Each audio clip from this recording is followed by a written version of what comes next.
सुख समृद्ध विज्ञान चैनल के शुद्धि दर्शकों को सादर अभिनंदन है। इस वीडियो में हम आपको बताने जा रहे हैं एक ऐसी कांजी की विधि, जैसे हमने बताया है ना संस्कार करने में कि कांजी चाहिए।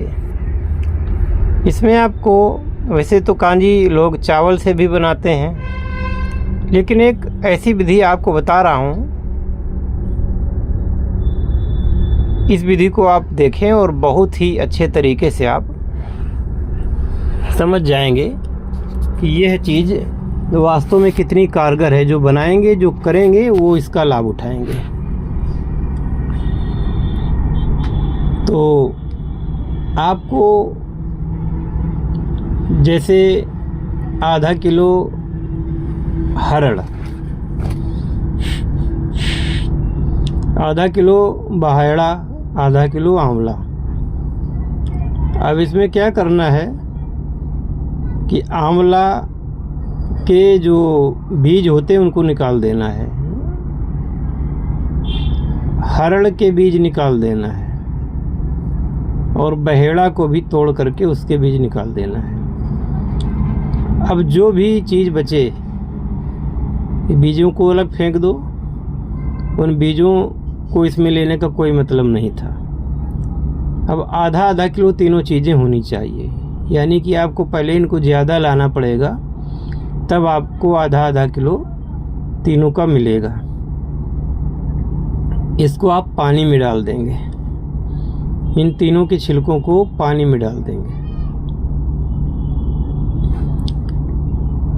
2 दिन पड़ा रहने देंगे। और ध्यान रहे कि पानी में डालना है तो बाल्टी होनी चाहिए प्लास्टिक की, या डिब्बा हो कांच का। लोहे की बाल्टी में और एल्युमिनियम की बाल्टी में और स्टेनलेस स्टील की बाल्टी में कतई इसको प्रयोग को नहीं करना है, वरना आपकी बाल्टियां भी ख़राब हो जाएंगी और ये आपका नुस्खा भी ख़राब हो जाएगा। तो अब इस प्रकार से इसको आपको बाल्टी में डाल दें, टब में डाल दें। बाद में इसको जितना है ये सब एक दूसरे में मिल जाएंगे।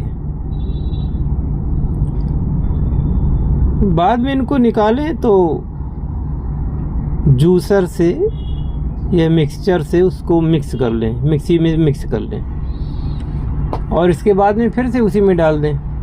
तो मिक्सी में जब आप इनको सबको पीस लोगे तो बिल्कुल ये चटनी जैसा हो जाएगा। जब ये चटनी जैसा हो जाएगा तो आपको एक काम करना है, किसी अच्छे स्वच्छ वस्त्र से इनको छानना है, तो इसका पानी अलग हो जाएगा और इसका ये जो चूर्ण है, ये गूदा तीनों का, ये अलग हो जाएगा।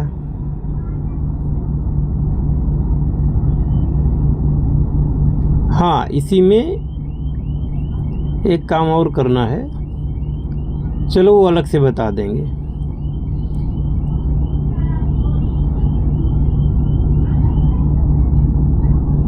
ये इसको ले लेना आपको, इसको स्टोर कर लें कांच की शीशियों में। और ये गूदा है, इसमें अगर आप पारा घोट करके रख लेते हैं और स्वेदन करेंगे, और उस स्वेदन में यही पानी इसका पात्र में भरेंगे, तो स्वेदन बहुत अच्छी तरीके से हो जाएगा। इसी प्रकार से चित्रक भी अगर इसमें मिला लेते हैं तो चित्रक का जो वजन होगा, जितना वजन त्रिफला का होगा अकेले तीनों चीज़ों को, जैसे मान लो त्रिफला हो गया 500 ग्राम, तो ये हो गया 1.5 किलो। तो आपको चित्रक भी 1.5 किलो फिर चाहिए। तो चाहें तो इसी में मिला के कर लें तो बहुत अच्छा रहेगा, और अलग से करें तो फिर इसके पानियों को मिला देंगे और गूदों को भी मिला देंगे, तो अच्छा रहेगा कि आप एक ही साथ कर लें।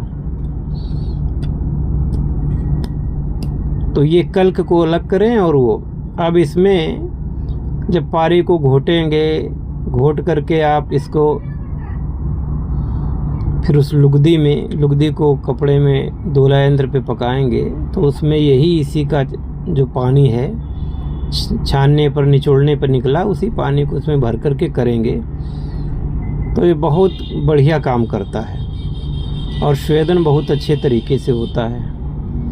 और स्वेदन की भी जो क्रिया है वो कई बार करनी होती है ना। तो ये अगर इतना बनाएंगे तो ये बहुत ज़्यादा नहीं होगा, ये कम ही पड़ जाएगा, तो हो सकता और बनाना पड़ जाए। तो एक ये चाबी थी जो मैंने आज आपको दी है, बहुत ही अच्छे तरीके से इसको करना है। और एक चीज़, ये जो चीज़ बनेगी ना तो ये पारे के काम तो आएगी। अगर कुछ लोग इसको खाने के लिए प्रयोग करें तो पाचन तंत्र को मजबूत करेगी, लेकिन उसमें पारा नहीं मिला होना चाहिए, ध्यान रखना। अगर इस पानी को पिएंगे सिरप के रूप में तो ये पाचन तंत्र को भी मजबूत करेगा और ये आपके रक्त की शर्करा को यानी कि शुगर को कंट्रोल करने में मदद करेगा। तो एक ही वीडियो में हमने आपको शरीर के लिए भी बताया और पारद कर्म के लिए भी बताया। ऐसा नुस्खा जल्दी बताया नहीं जाता है। अब आपको जिस चीज़ में इसका प्रयोग करना हो आप करें। और चैनल अगर अच्छा लगे तो चैनल को सब्सक्राइब कर लें, वीडियो को शेयर करें, अगर पसंद आया हो तो लाइक करें। और यदि आप कीमिया को वास्तव में सीखना चाहते हैं तो थोड़ा सा दिल कड़ा करें और अपना अपॉइंटमेंट करा के ही बात करें। इस चक्कर में मत रहें कि हम इनसे पहले बात कर लें, बात अपॉइंटमेंट के बाद ही होगी।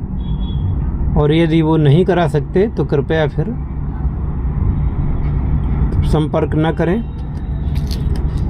मैं बहुत मीठी बातें करना पसंद नहीं करता, काम मीठा करना पसंद करता हूँ।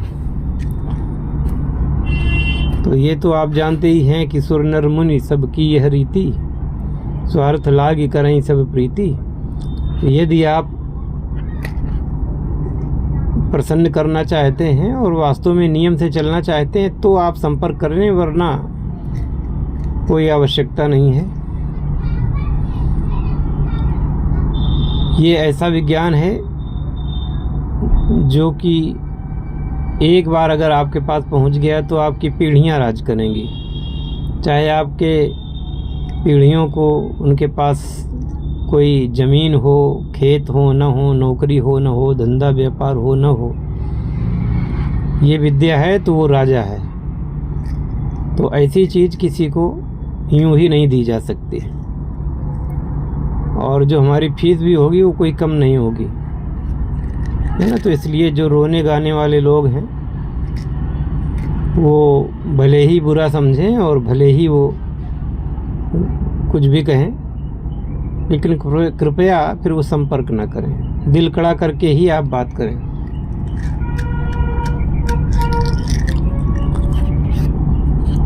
क्योंकि ये सब बातें हवा में नहीं हैं और हवा में बातें नहीं होती।